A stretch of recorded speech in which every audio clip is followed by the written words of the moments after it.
Time for a scary tale, one on a major scale. 'Twas the night before November, rain stormed in. Fran Brown made a quarterback change, a cardinal sin.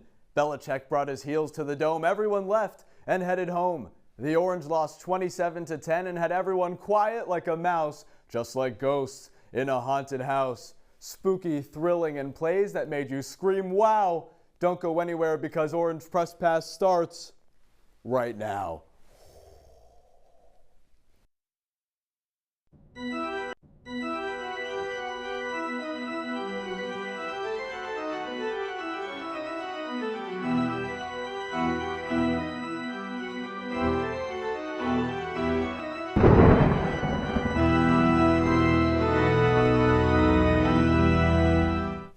Welcome into a Halloween midnight edition of Orange Press Pass with Adam, Avin, Kiran, Costa, Dan Papillo. We're your crew breaking down this very scary and terrifying Syracuse Orange football loss to North Carolina, 27-10. Guys, give me your first thoughts. Kiran, I have to start with you. What was it about this game that made it so exciting and yet so terrible to watch? Well, Adam, there's really two sides of Halloween. One of them is scary movies and nightmares. One of them's out trick-or-treating, and let me tell you, down in Chapel Hill, it's all candy and punch and whatever they want. Here in Syracuse, that was a nightmare. Since the Steve Angeli injury, this is a team without an identity. It feels like head coach Fran Brown is picking a quarterback out of a hat, and well, Dan, today, that name, Joe Filardi.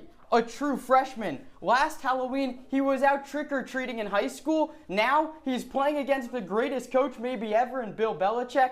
I mean, come on. Horrible today. I mean, I just wish I didn't have to watch that one. My first thought is going to be an ode to my favorite Halloween movie, The Nightmare Before Christmas. I, Jack, the Pumpkin King, have grown so tired of the same old thing, Kiran. No matter who's at quarterback this year, whether it's Joe Filardi today, whether it's Luke Carney, whether it's Ricky Collins, it's been the same thing. A feeble, pathetic, and lifeless offense, no matter who's under quarterback, and it's going to stay the same way without Steve Angeli. When Dan Papillo gets angry, he's a spooky guy. Let's show you some of these spooky highlights that we got from inside the JMA Wireless Dome tonight from Syracuse and North Carolina. We got the NFL GOAT, not the college GOAT, Bill Belichick in the JMA Dome with Fran Brown. That was our marquee matchup on Q's Countdown this week, with some Jordan in the building on the sidelines as well. It was Gio Lopez early on, and the Syracuse defense, Anwar Sparrow, gets the first defensive touchdown of the year for Syracuse. They take it back all the way to the house. Kiran, that energy early on was fantastic. Devin Grant, that's the guy. He loves forcing fumbles, and he did it there to get the Orange, spoiler, their only touchdown of the game. Definitely a spoiler, but early on there was a little bit of some things that were good that you like to see. Joe Filardi, the true walk-on freshman quarterback, got things going with his legs, Dan, but went 0 for 11 to start through the air, getting his first completion there on this gadget flea flicker play. But they really couldn't get anything going past that in the first half. Yeah, obviously there's going to be some first start jitters for Filardi, only being 18th, being thrown into the fire nice and early. Really had to get comfortable early on, and he did that with his legs. Damon June was comfortable all night long, finished with over 100 yards. Total 10-6 was the halftime score. Probably the Orange closest deficit at halftime over the past 5 games since they lost Steve Angeli against Clemson. In the second half now, Kiran, it was Damon June who brought summer to fall, and now in October made Halloween even scarier for the Orange, takes it all the way 63 yards to the house, extends that Tar Heel lead. Yeah, I mean, it's raining outside, but it's fall showers. Ooh. He was bringing the June showers. Oh, and even though it was getting close to midnight, the pumpkin that Cinderella got into, it wasn't a happy ending story, you know what I mean? But Luke Carney gets in, still couldn't deliver. The guy who came in a little bit last week, tried to get things going for the Orange offense, couldn't do it here. Then Gio Lopez and Damon June connect once again, lead the team down for another touchdown. And this was really the nail in the coffin here. You thought maybe Syracuse could go and try and put something up on the board late in the fourth quarter. Filardi, true freshman, walk-on, first real game action ever, fumbles. Gio Lopez, a little bit more of an experienced veteran, finds Jordan Shipp for that touchdown to put the nail in the coffin. 27-10. The Tar Heels have that 17-point win. Guys, we could talk about Filardi, and we're going to go into depth on him in a little bit as the show progresses, but 39 yards on 4 and 18 passing. Are you impressed by anything that he did tonight? You really can't be impressed because you see it right there. 39 yards passing on 18 pass attempts. You're never going to win an ACC football game with a performance like that, Kiran. Well, there was a lot of other issues. I don't just want to put it on the kid. He has a whole team around him. He is a true freshman, Dan. But expectations couldn't have been that high. But to be fair, he didn't even live up to those. Well, we're going to see if he can turn it up as the season progresses. I mean, we really don't know who Fran Brown's going to have behind center going forward as the team continues to fall downhill. But our show's about to go uphill on this Halloween midnight edition of Orange Press Pass because we got our guy, Luke Burgess, in the JMA Wireless Dome. Luke, my friend, you have watched a lot of games and covered a lot of games for Citrus and every other organization on campus throughout your 4 years at Syracuse. But I have to ask, with the energy in the Dome tonight, where does this game stack up compared to all the other ones that you've gotten to experience in person? Yeah, Adam, I mean, it definitely doesn't rank up highly, that's for sure. It was one of the uglier football games that I've maybe ever seen, and I think that really goes back to the one stat that just blew me away.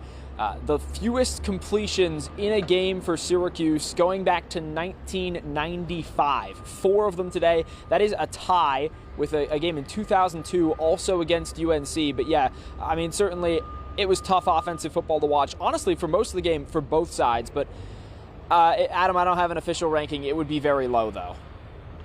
Luke, pretty tough watch out there in the Dome. I hope, at least in the press box, you got some Halloween candy, some Milk Duds, something you like to tide you over. Let's talk about this game, though. There was never really a game plan, at least from what I saw. Did you see Fran's vision of this game at any point?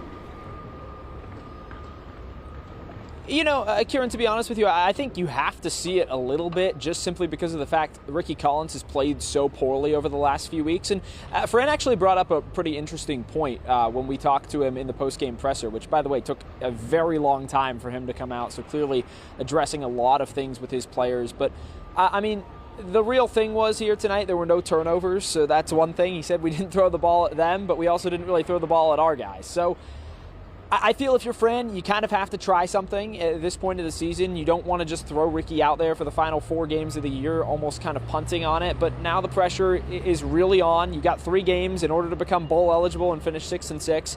You have to win out on the season. And obviously with 2 teams that are likely to be in the college football playoff, that seems pretty unlikely at this rate. So did I see the vision for the game tonight? Sure. Do I see the vision long-term? Sure. Do I see the vision for the rest of the season?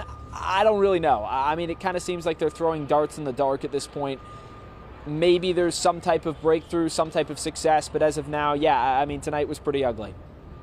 Well said there, Luke. I want to take the focus away from the game a little bit. Obviously, it's Halloween night, as you can tell by our wonderful costumes we got here. I got a little bit of a 2-parter for you. What was the best Halloween costume that you saw out there at the Dome tonight? And when did the Halloween spirit really leave the Dome? The Halloween spirit, my goodness. I don't know if the Halloween spirit was ever really here, Dan, to be honest with you. I mean, the best costume I saw, undoubtedly, was all over social media. There was a Fran Brown costume that was pretty spot on. Had the striped polo, the khakis, bald cap and everything. I actually dressed up as Lord Voldemort my senior year Halloween of high school.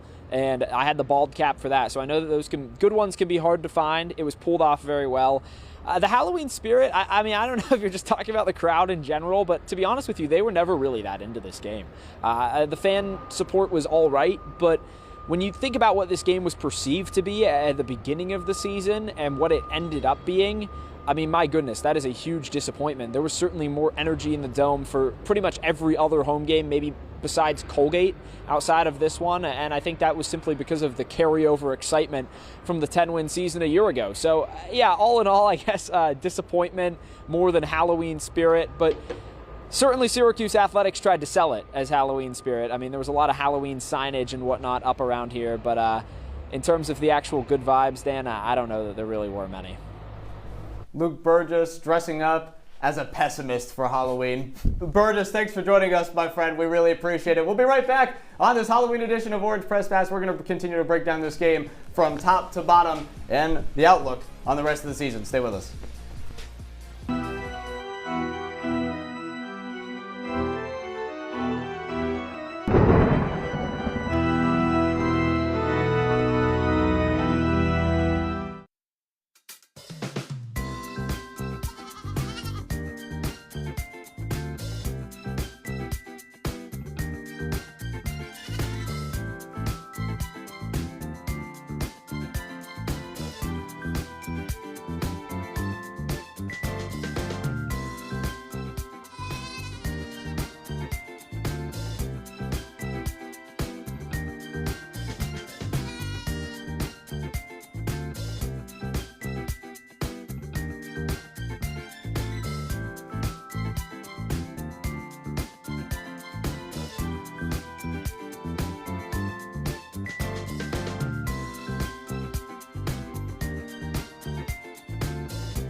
Costume change. Welcome back to Orange Press Pass. Dan Papillo, Kiran, Costa. I'm Avin. Thanks for sticking around with us. We're having a lot of fun on Orange Press Pass, guys, and we're not allowed to go past the caution tape because there's some scary stuff on the other side. There was some scary stuff in the dome today, too. There's more Syracuse football on the other side of this caution tape as well. I'm going to stay on this side. We're just talking about it tonight, guys. But look, we have to start just looking around the hill, some of the other sports that Syracuse has going on. Maybe some other teams in the 315 can bring some life to the Syracuse campus right now.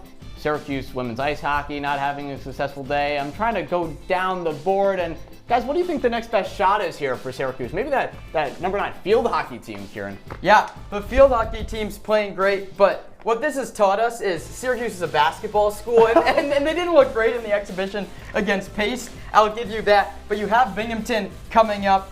This is really our first look at the team. Red Autry and company really have to get things going. Yeah, let's take a look around the NCAA as well, because enough of Syracuse talk. Oh, we got some nice cats on our screen. Nice job, producer Landon Stills. Dan, what you got and what's looking around the SEC tomorrow in the world of college football? And my Gators are playing, but I'm not too happy about that. Yeah, I think the biggest one to look out for is Miami taking on SMU. That's obviously Syracuse's opponent next week down in Coral Gables. It's a big opportunity for Carson Beck and his squad. They desperately need a win fighting for the college football playoff. But that Kevin Jennings and SMU, it's tough to play down in Dallas. No, 100%. It's tough to play in a difficult situation, especially when you're going up against good defenses. And it didn't seem like North Carolina's defense was going to be that much of a challenge for no matter who was going to be behind the center today. But that offensive line, guys, either way, didn't make it difficult in the quarterback play. And the situation that Syracuse is in right now is nowhere a team wants to be. Any team in the country wants to be right now where Syracuse is. Joe Filardi, true freshman, walk-on, comes into today. Kiran gets his first start. Did he play well? Did you see anything that you like? Where does Syracuse go from here? I didn't really see anything that I like, Adam, and that's the problem. He looked good with his legs a little bit early on. 1 completion in 11 attempts, Dan. I mean, what good can you take from that? That was a gadget play, no less. He can't run a normal offense. Obviously not super impressive, but he didn't look awful off the jump. His first 2 throws, though, were complete polar opposites. The first one was right in the hands of Jonte Cook, ended up getting broken up, and the next one behind the wide open receiver. Obviously, there were a lot of butterflies. He couldn't hit those easy throws all night, but the thing is, why was Joe Filardi even playing in this game is my question. With a guy like Jakari Williams on the bench who at least is has a little bit more experience under his belt. How bad could he be? Why wouldn't you put him in for a drive or two? So many different options, and I know this is college, not the NFL, but NFL rookie quarterbacks, 7-22 against Bill Belichick. You're throwing in a redshirt freshman at him? Well, I know that all too well with my Jets. I don't know if those two things correlate with each other, but correlation, causation. Maybe there is something there with new quarterbacks that go up against head coach Bill Belichick now with the Tar Heels. And guys, although North Carolina stopped Syracuse's offense, which was poor, you could argue that Syracuse's defense today against North Carolina offense that has been struggling with Belichick as head coach was even worse. So, Dan, can the Syracuse defense get on the right track at all? What's the craziest thing to me, Adam, is that Syracuse's defense was actually keeping them in the game the entire time, I thought, in the first half at least. The only points that they got came off that Anwar Sparrow fumble recovery for a touchdown, but they were doing a good job at keeping North Carolina at check. Neither team was really playing good offense. That's the only reason why this game was close. Once Bill Belichick, a legendary coach like that, makes adjustments, obviously the floodgates are going to open up, Kiran. I mean, Here's the problem. I don't think they played that bad either, but it's been honestly a historically bad offensive unit from UNC coming into today. But I'm with you. They didn't get any help from their offense. 4 3-and-outs from the Syracuse offense. The defense is on the field the entire time. The real problem was Damon Jones. They just had Damon June, beg your pardon, absolutely no answer for him. The biggest thing, too, is you made the worst offense in the ACC in terms of yards per game look like one of the best, and that's been a common theme for Syracuse all year long, especially on this losing streak. It's quite frankly unacceptable. The defense in the second half gave up more passing yards. Gio Lopez in that UNC offense continues to get a little bit more comfortable. The real issue, though, for Syracuse was that they couldn't get to him at all on defense, and they gave up way too many sacks on this new guy, Filardi, that Fran Brown's trying out. How are you supposed to have success on either side of the ball when, Kiran, the people in the trenches are not doing the job that Fran Brown brought them in to do? Yes, and I've been very tough on Filardi during this show. But, I mean, that pocket must have felt like a coffin, especially early in the game, Dan, because he had no time to throw. They were forcing him up in the pocket, and then he's just enveloped by defenders every time. No help at all from his offensive line. Defensive line wasn't much better. Yeah, you said it best right there. Damon June and company ran right through Syracuse, 209 yards on the ground. The defense looked like a skeleton out there, Kiran. Filardi was under pressure all night long. How is he supposed to shake those butterflies and get comfortable in the pocket when he's constantly under pressure? Yes, there's injuries on the defense. Yes, there's injuries on the offensive line, but you just can't look this bad against a team like North Carolina, in my opinion. Yeah, neither of the teams looked great, but that doesn't mean we don't have a player of the game. Adam Avin, who you got for us? Oh boy, this guy was certainly the player of the game because he walked all over the game and all over that Syracuse defense. Who else could it be but Damon June, the running back for the Tar Heels? He had 182 yards, 2 touchdowns in this game. I mean, I compared him during the game to LeGarrette Blount with how big and fast of a runner that he is, the guy Bill Belichick had in his Pats back in the day. But as my friend Happy Gilmore once said, someone's farther, because June was always past the whole Syracuse defense. They had no chance of stopping him. He breaks away for a 70-yard run, then another 60-yard touchdown. It was the June show in October. In the JMA Dome today, the Tar Heels get this 27-10 victory, and we are going to be talking way more Syracuse football after the break, breaking down the QB situation for the rest of the season. Who's Fran Brown going to put under center? Stay with us.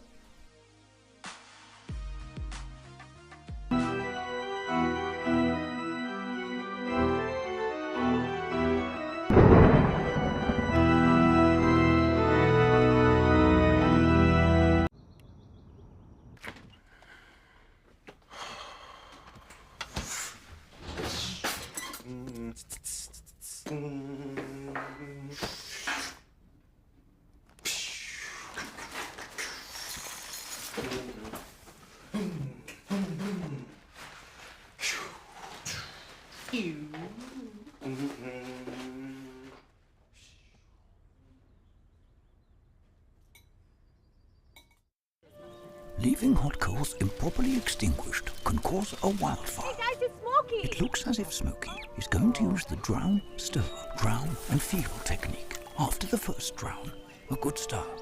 Next, another drink. And finally, a close feel. Is it cool? Okay. Yeah. Hey, Smokey, catch! Oh, my bad, Smokey. Only you can prevent wildfires.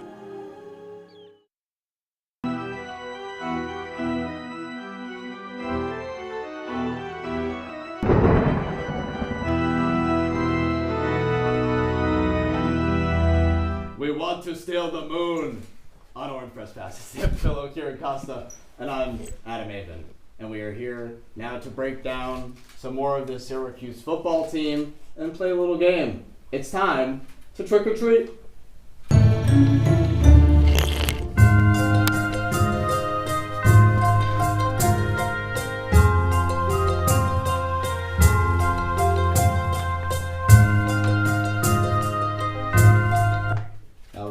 That was a scary intro as well. Forgot my pumpkin. It's how. Oh man, where's my pumpkin too? I don't know where it is. Well, I forgot. We're gonna have to put our candy somewhere else. And by the way, Dan, I love your group pin that you have there as well. I left mine somewhere, but it's okay. We all have our minion hats. Either way, we have to talk about the minions on this football team, and we got to start with the quarterback situation because we don't know who's going to be under center. The Joe Velarde experiment didn't seem like it fully worked today. So Dan, I'm going to start with you. Do you think Luke Carney should be the man that's under center for the rest of the season? Trick or treat?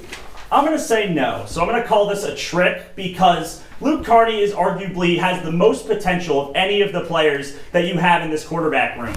And why would you burn a year of eligibility when the season is essentially lost? You have other options. Ricky Collins is probably going to want to transfer at the current rate with Steve Angeli coming back next year, so let him prove himself. It doesn't really make any sense to trot Luke Carney out there when he's played 3 games, burn his eligibility, and then move on. It doesn't make any sense to me. I think you have other options, and you can continue to move along. You don't need Luke Carney to be the guy, especially when he's really not proving anything, Kiran. Well, I agree with you. I'm also going to go with a trick, and I think if Luke Carney had a time, the time was today. If you think he's the most talented guy on this roster, the most talented quarterback, if you will, I'm not saying that's wrong. I mean, Velarde and Carney didn't show much today. I think you make a decision right now. Either, hey, Luke Carney, you're a freshman, let's see what you got, or, hey, Ricky, we brought you in from LSU. It's now or never, kid. The transfer portal is looking bleak for him after the first few weeks.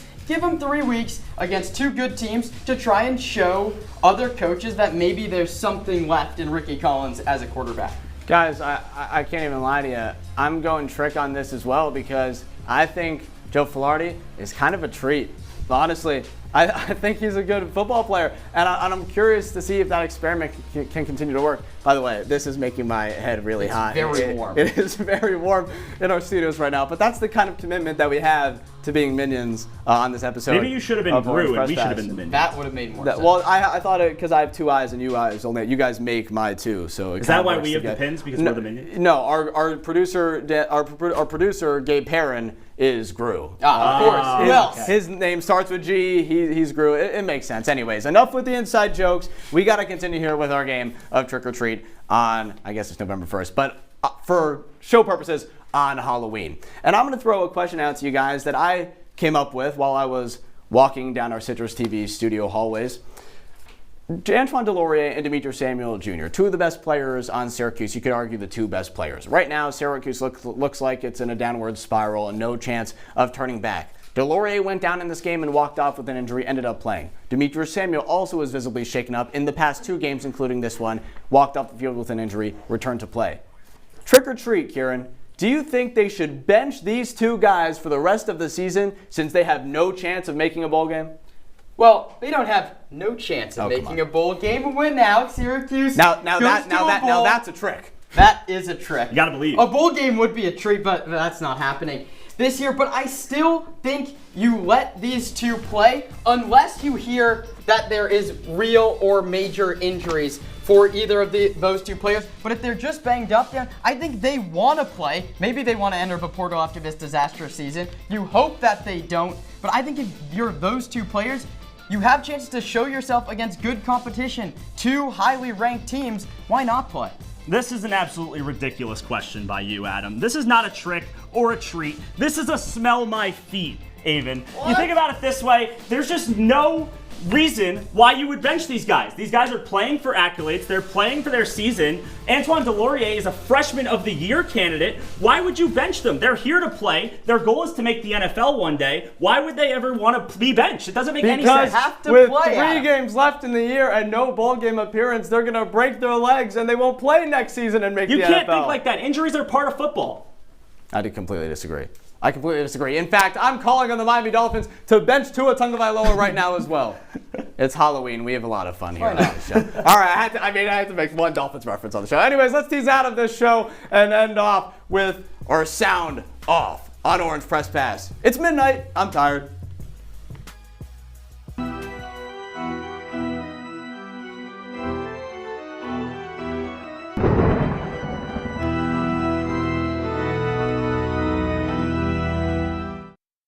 Norm. He lives with anxiety, but with the help of this latest innovation from Be Normal, he can be normal, just like everyone else. With the swipe of a finger, you can project happiness confidence, machismo. Why settle for being real when you can be normal? The Normal Maker, new from Be Normal. This item doesn't really work because there's no such thing as normal. We're all different. What we like, how our brains work. In fact, 1 in 5 of us live with mental illness. Don't filter who you are. Start by talking to someone you trust. And remember, there is no normal.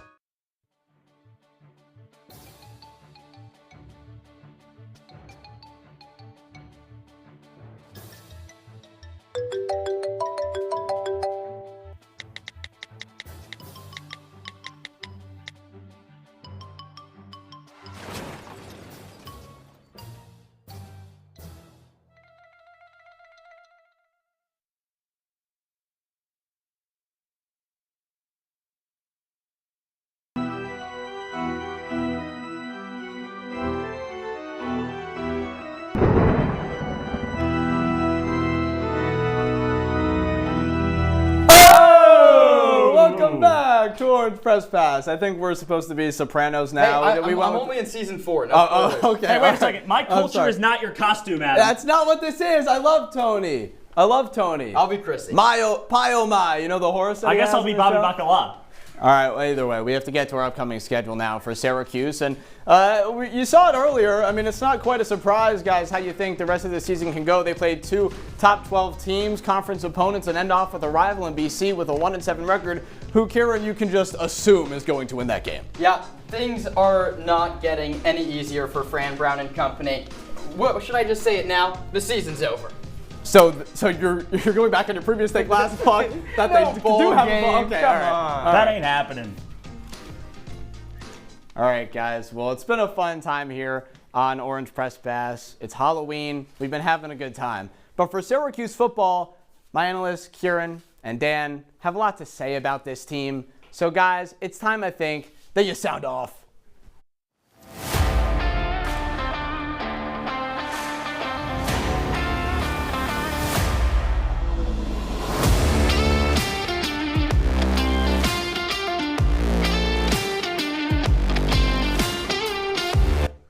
Well, October is finally over, but it continues to be a house of horrors for Syracuse football. I mean, things are going from bad to worse. This was an October to forget, but November, you have Miami, a team that could make the college football playoff. Notre Dame, a team that could make the college football playoff as well. And then BC, who's been horrible, but that's what they said about UNC coming into this game too. Things are getting a whole lot worse before they get better for Fran Brown and the Syracuse football team. This is my show. Let me get the spotlight. Cue my music. Come on in close, everyone. It's time for a ghost story. The year is 2024. Kyle McCord, multiple NFL prospects, and 10 wins to put the program back on the map. Why is this a ghost story, you may ask? Because the ghost of 2024 will never be seen again. Fran Brown's inaugural squad was an anomaly, and SU fans will continue to watch mediocre football just like the ghosts before them. Because without a quarterback, a Fran Brown-led team is nothing, and they've proved it week after week. Don't be scared, this is merely a harsh reality check. Happy Halloween! Ha ha ha ha ha! Oh my God, Dan, I was scared out of my socks. And I'm scared for this next game that Syracuse football is going to play down in Miami Gardens at Hard Rock Stadium against the number 10 Hurricanes. Kiran, last year Syracuse had a crazy upset win against this team. You think it could happen this year? I'll be there. Maybe I'll bring them some good luck. Absolutely not, Adam. I know about your stomping grounds down in Florida. No Florida magic for Syracuse will Fran not Brown be and stomping company. down there on those grounds. The better question is who's going to be worse, the Syracuse offense or the Miami Dolphins next week? Oh, well, the next day, directly after that game, Dan, that's a great point because the Dolphins play the Bills at home. And you know what? Maybe we'll see if the Dolphins get a win. But will they? I don't know. Guys, I cannot tell you how much fun I've had. A full standing show. We've been moving around, moving cameras and everything, switching costumes in between the breaks. CitrusTV will never see a show like the one we put on tonight. For Dan Papillo, Kiran, Costa, our executive producer, Gabe, Perrin, I'm Avin, saying so long. Look at all the costumes.